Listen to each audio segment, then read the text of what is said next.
Would Dholera continue to be the location where you will set up semiconductor and display manufacturing? Yes, it is. Dholera as a state has been assessed over several states, and it is by far giving us a really healthy subsidy around the policy that they have created. They're giving very good utilities. They have already allocated land for us, and the infrastructure around is very, very key. They are building airports, they're building roads, they're building hospitals and hotels. And like I said, it is very important for us to attract, using social infrastructure, expats from outside, because they are the ones who are experienced. Right. And we have seen the likes of Micron coming into India, but they are coming in assembly or packaging.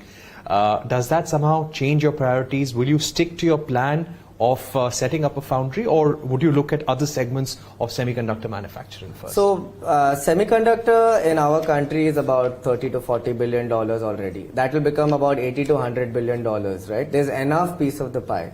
And having said that, Micron is building a packaging facility which will cater to maybe their existing customers outside India, and also on assembly, like you said, right? Assembly and test.